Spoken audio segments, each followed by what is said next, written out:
यार कहाँ फंसा दिया मुझे यार। थू है इस तरह की नौकरी पर। घंटों से इस सुनसान रास्ते पर चला जा रहा हूँ, पर अभी तक ना तो कोई गाड़ी गुजरी है ना कोई इंसान। नीरज खुद से कहता है, गुस्से में अपने बाल नोचता है तो कभी चीख चीख कर किसी को आवाज लगाता है। सुबह का बस से उतरा नीरज चलता ही जा रहा था, जबकि सूरज अब खुद को समेटने लगा था। फोन में बैटरी भी नहीं जो वो किसी को अपनी मदद के लिए बुला पाता।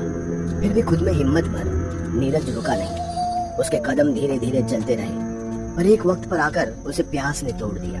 नीरज का दिमाग अब उसे भ्रम की दुनिया में ले जाने लगा था, क्योंकि उसे सामने से एक बैलगाड़ी आती हुई दिखाई दे रही थी और ठीक उसके पीछे रोड पर चलती हुई ट्रेन। फिर पलक झपकते ही वो खुद को एक झरने के सामने पाता है और अचानक से सब कुछ गायब, सिर्फ और सिर्फ सुनसान अंधेरा।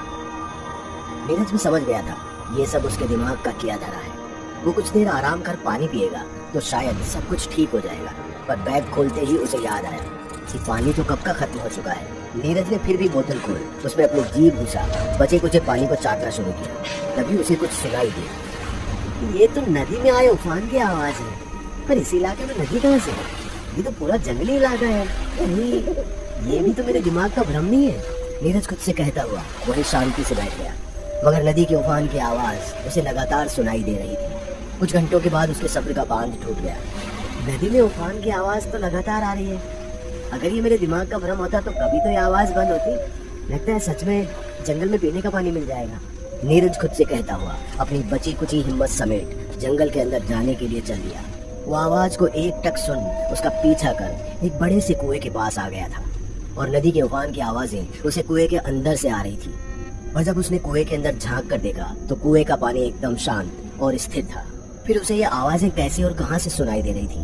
खैर, नीरज ने इस बारे में सोचने से पहले अपनी प्यास बुझाना ज्यादा जरूरी समझा। शुक्र है पीने का पानी तो मिला।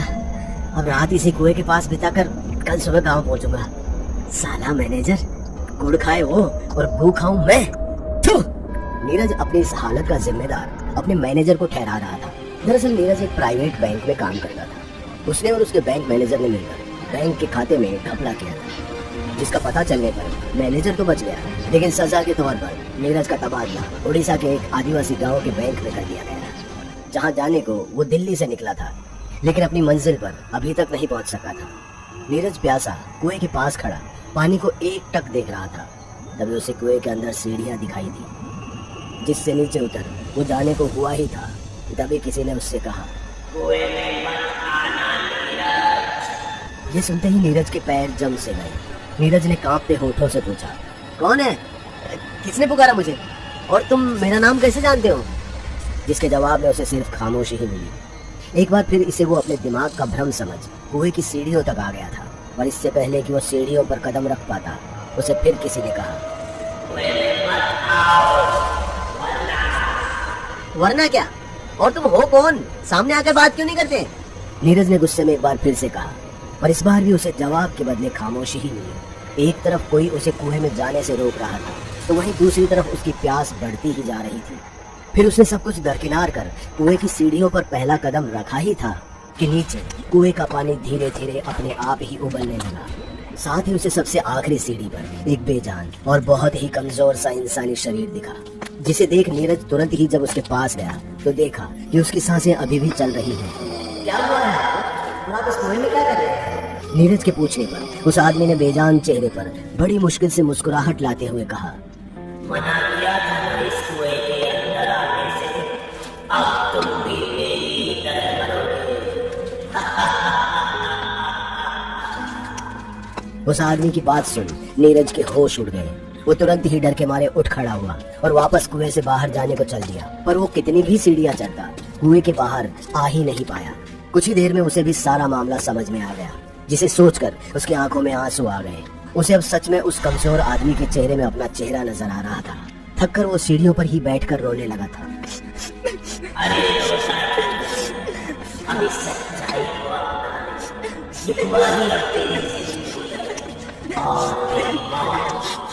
उस आदमी की बात सुनकर नीरज ने तुरंत ही अपने आंसू पोंछे और उस आदमी से पूछा, क्या है क्यों ये किसी को बाहर नहीं जाने देता? और तुम कौन हो? पहले तुम्हारी तरह ही मेरे मालिक ने मुझे किसी काम से यहाँ भेजा था, पर प्यास के कारण मैं स्कूल में आ गया और फिर यहीं फंस कर रह गया। पर तुमने मुझे मेरे नाम से पुकारा था, तुम्हें मेरा नाम कैसे पता चला? नीरज की बात सुनकर उस आदमी ने कुएं के पानी की ओर इशारा करते हुए कहा, ये है ना, ये मुझे सब कुछ दिखाती है, मेरा वर्तमान, मेरा भविष्य, सब कुछ। इसलिए मुझे तेरे आने की खबर थी। बस ये मुझे अपने से जुड़ा नहीं करता। बेचारी माँ जो है, खैर अब तो आ ही गया है तो सब कुछ जल्दी ही समझ में आएगा। यहाँ बकवास करो और सोच करो, ये कुआं माँ कैसे हो सकती है? मैं जानता हूँ तुम्हें मेरी किसी भी बात का यकीन नहीं होगा, इसलिए तुम पहले कुएं का पानी पीकर अपनी प्यास बुझाओ, क्योंकि अब कभी भी इस कुएं से निकल तो नहीं पाओगे। उस आदमी की बात सुनकर नीरज कुएं के पास गया और जैसे ही उसने पानी को छुआ तो पानी बर्फ की तरह ठंडा था, पर उसे अपनी आंखों के सामने ही पानी में उबलते हुए बुलबुले साफ दिखाई दे रहे थे। ये पहले भी उसकी सोच से बिल्कुल परे थी, इसलिए उसने अपने हाथों को कटोरी बना उससे पेट भर पानी खाया, फिर एक लंबी चैन की सांस भरते हुए बोला, अब जाके जाने कसम से एक बूंद पानी के लिए तरस गया था। अब जाकर तृप्त हुआ। हाँ, अब बोलो, क्या बोल रहे थे तुम? नीरज ने उस आदमी को देखते हुए पूछा था, और वो आदमी तो अपनी आखिरी सांस ले रहा था। अरे क्या हुआ? आप इस तरह आंखें क्यों बंद कर रहे हैं? कुछ तो बोलिए। इतना सब सुनकर मरते हुए उस आदमी ने कुएं के पानी की ओर इशारा करते हुए दम तोड़ दिया। नीरज के लिए मुसीबतें कम होने का नाम नहीं ले रही थी। उस आदमी के मरते ही वो एक बार फिर सीढ़ियों से ऊपर जाने के लिए दौड़ पड़ा, लेकिन इस बार भी सीढ़ियां खत्म होने का नाम नहीं ले रही थी। वो एक सीढ़ी पर पैर रखता तो तुरंत ही एक और सीढ़ी अपने आप जुड़ जाती। लाख कोशिशों के बाद भी नीरज एक सीढ़ी भी ऊपर नहीं चढ़ पाया था। वो कभी लेट कर सीढ़ियों पर छलांग मारता तो कभी बड़े बड़े कदम रखकर 4 सीढ़ी पार करने की कोशिश करता, पर उसकी सारी कोशिशें नाकामयाब ही रही। थककर नीरज वापस उस आदमी की लाश के बगल में बैठकर रोने लगा था। उसे इस वक्त अपने परिवार और अपनी गर्लफ्रेंड की याद आ रही थी, जिसके बारे में वो सोच ही रहा था कि तभी उसने देखा कि कुएं के पानी में उसे अपनी गर्लफ्रेंड का अक्स किसी फिल्म की तरह दिखाई दे रहा था, जिसमें इस वक्त उसकी गर्लफ्रेंड उसके ही दोस्त के बिस्तर पर उसके साथ ही सोई हुई है। नीरज ये देखकर गुस्से में पागल हो गया। वो गंदी गंदी गालियां देता हुआ कुएं में चीख रहा था, जिसका शोर सुनकर पूरे जंगल में हलचल होने लगी थी। तभी उसे उस आदमी की आखिरी बात याद आई, जिसकी लाश उसके पास ही पड़ी थी। ये है ना, ये मुझे सब कुछ दिखाती है, मेरा वर्तमान, मेरा भविष्य, सब कुछ। बस मुझे अपने से जुदा नहीं करती, बेचारी माँ जो है। ये सोचकर उसने डरते हुए कुएं से पूछा, अभी अभी तो मैंने देखा, अगर वो सच है तो बताओ धोखेबाज की मौत कैसे हुई? नीरज के पूछने पर कुएं के पानी में एक बार फिर से उसकी गर्लफ्रेंड का अक्स दिखाई दिया, जो पंखे से लटका हुआ झूल रहा था। और ध्यान से देखने पर पता चल रहा कि वो 5 से 6 लोग थे, प्रेग्नेंट। अपनी गर्लफ्रेंड को फांसी के फंदे पर झूलता देख नीरज की होश उड़ गए। वो डर के मारे सीढ़ियों के कोने में जा दुबका। फिर कांपते हुए उसने कुएं से कहा, मेरी मौत कैसे होगी? नीरज के इस सवाल पर पानी में कोई अक्स नहीं आया। इस पर गुस्से में उसने अपने बगल में पड़ी लाश को उठा पानी में फेंक दिया। पर उसकी इस हरकत से भी कुछ अजीब हुआ था, क्योंकि लाशें पानी में नहीं डूबती बल्कि जिंदा इंसान डूबा करते हैं। पर नीरज ने जिस लाश को कुएं में फेंका था वो फिर कभी दोबारा ऊपर नहीं आई, मानो जैसे कुएं ने उस लाश को खा लिया हो। उसे लगा कि इस तरह तड़प तड़प कर मरने से अच्छा है कि वो पानी में डूबकर अपनी जान दे दे। यही सोचकर नीरज ने कुएं में छलांग लगा दी और वो पानी में कूदते ही कुएं के तल में चला गया, जहां उसे सिर्फ और सिर्फ लाशें और कंकाल ही दिखाई दिए।